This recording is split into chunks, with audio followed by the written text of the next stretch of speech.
Okay, if you watch this channel like a little bit, then you probably remember the video I made like a month ago where I like reviewed all the books I had read in like the span of like 3 months. This is like a follow-up to that, okay?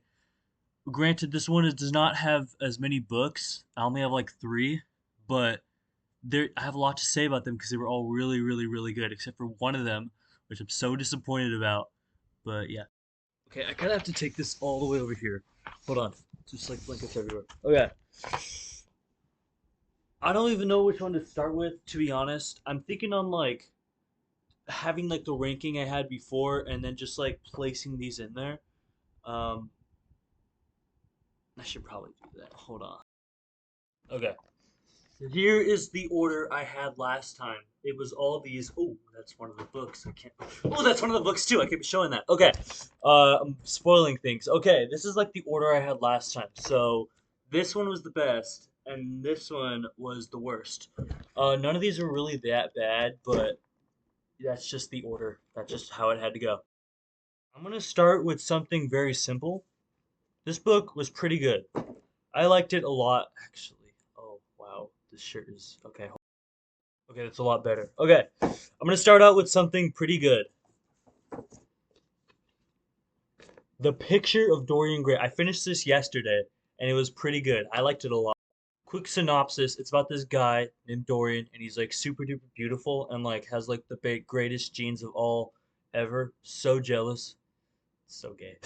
But anyway, and anyway, he gets this picture painted of him, and he makes like this wish, and he wishes that the painting that they painted had like the wear and tear of aging instead of him, and he curses it on accident, and it becomes true, and it just goes crazier from there, and it gets worse and worse.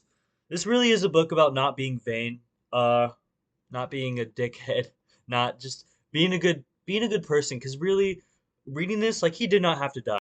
That was entirely his fault, by the way. He didn't even have to die. This fool could have just like kept living, but I guess not. Guess he had to do so many terrible things. I don't want to spoil anything, but a lot of people died because of him. Not even directly because of him, except for like okay, actually all of them were, but like it wasn't like physical until like towards the end. I thought it was good. I thought the ending was cool, where like I don't know. This whole video is spoilers, by the way. I like the ending where like he stabbed the painting, trying to get rid of it, trying to like remove the I don't know, the mirror into his own soul, and it just ended up reflecting back to him because the painting was just himself. It was a reflection of his soul. I thought that was so cool. That was like the coolest. I'm curious, what would have happened if someone had found that painting? What if Basil found that? Oh no, Basil did, and then he I don't know. If I had to rank this, I'd probably put it right there. It's better than Fahrenheit 451. As I should probably change this because The Strangers, I ranked it kind of low. Like I ranked it right there. But honestly, looking back, like this is a pretty good book, and I want to reread this. Like this is pretty good. I should read more Albert Camus. I really should. Okay, this one I picked up at a thrift store, and it's the first time I've ever read Simone. It's a very easy death. It's a memoir about her mother and her last few days in hospice. It didn't start in hospice, but just her slow decline. And it was just as sad as you thought it was. It's literally just like I don't know. It talks about how the mother's life was and how she affected Simone and her writing. And I think the last sentence really was what captivated me the most. Let me read it. All men must die, but for every man his death is an accident, and even if he knows it and consents to it, an unjustified violation. Yeah, that was. I mean, there was something more. Hold on. Before that, it says there is no such thing as a natural death. Nothing that happens to a man is ever natural, since his presence calls the world into question.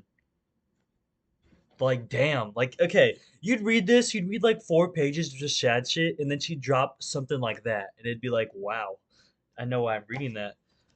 It was pretty good. It was pretty sad. I mean, I feel so bad saying this. I got kind of bored at some parts because I just wasn't really paying attention. But I was paying attention. I was and I wasn't. But the parts that I was paying attention at, it made me so sad. I think that that probably would go right here, right there, right before this one. But yeah, right there. That's probably pretty good. This book pissed me the fuck off. Lord, this book sucked, dude. This book was bad.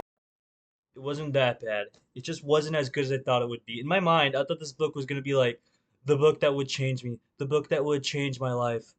And it was just like an okay book at best. It was like a 7 out of 10. And that's what makes me mad. If I didn't go in with that expectation, I wouldn't have been so mad at this book. First of all, they killed Piggy. Fuck you. You don't kill Piggy. That's whatever. Anyway, okay, what I will have to say is that this is William Golding's first ever book. And for your first ever book to be so like memorable and culture changing, I guess, that's a pretty good milestone. Like that's impressive. I I probably couldn't do that, you know? Like, oh my god, I was so freaking bored. Okay, to be honest, I was reading it. I tried to lie to myself and say, "Damn, this is so good." It wasn't. Like it was just I was so bored. This is like what you read in middle school. I know that. I never read it in middle school. My middle school was kind of weird, but I was so mad. I was so mad. I finished this and I didn't feel anything. I was just like, and I just put it on the area over there where I keep my books. This one pissed me off. For the simple fact that it pissed me off on an emotional scale, I would have put it freaking right there. But it's not that bad. Um, it probably goes right there. You know, that seems like the right spot. Hold on. All right, this one is ground changing. I read this in school. All right, I didn't read this at my house. I bought this book because I read it at school and it was so good that I had to like have a physical copy and I pre-ordered it and everything. And it's better than 1984. If you knew that from my last video, um, this one was my favorite, and I'm pretty sure it's beaten it. Like it's that good, and I'm glazing, and I'm not saying what it is. Just it's such a good book, and I want you guys to read it so bad. It's The Death of Ivan Lynch. I called him Lynch. It's like Lich. Yeah, this one was so good. I had never read a Leo Tolstoy book before this. Wow, this was great. Um, there were some parts where I was like a bit confused, and I learned a lot about I guess names to call lawyers and shit like that. I don't know. I've never in my life cared about that, but this book was so good, and it was just it was. I mean, and the thing is, like, nothing really even happened if you think about it. Like, this is what happens to most people, but the way that he wrote it, Leo, it was like just wow. Like, I don't know, and it's given me a big appreciation for life, um, for things that I don't really have any control over, who I live for. You know, a lot of people seem to live for others. That's why you don't. You know, it was good. This was good. This was good. Hold on. I remember reading like the last sentence of this book ever, and it like hit me like that. Because usually when characters die in a movie or a show, I'm like usually unfazed because it's like this happens in every movie. Think about it. Think about how many movies you've seen where someone dies. Most of them, right? But this one was just about one guy and his death, and it was so personal. I guess not personal. I'm not like dying, but it was just so like it was good. It was really good. Uh, you gotta put that right. Come back, covering things right there. This is my complete list. Well, no, it's not actually. I'd like to put this one right there and probably keep those. No, what is it? Yeah, that right there. Probably like, honestly, hold on.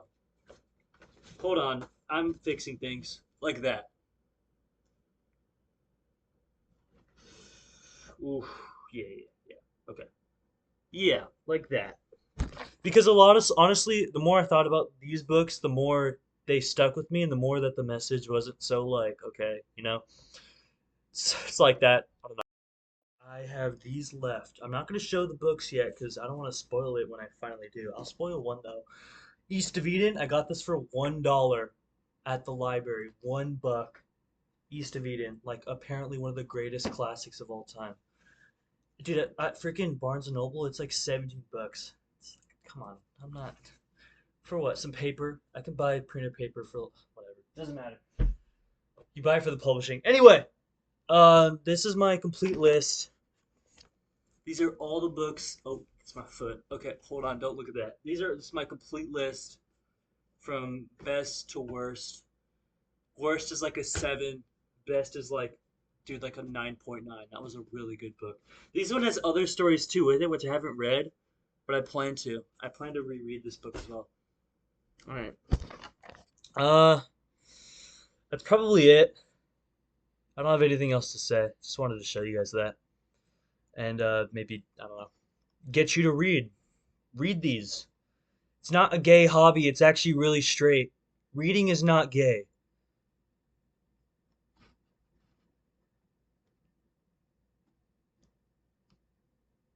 Okay. Bye.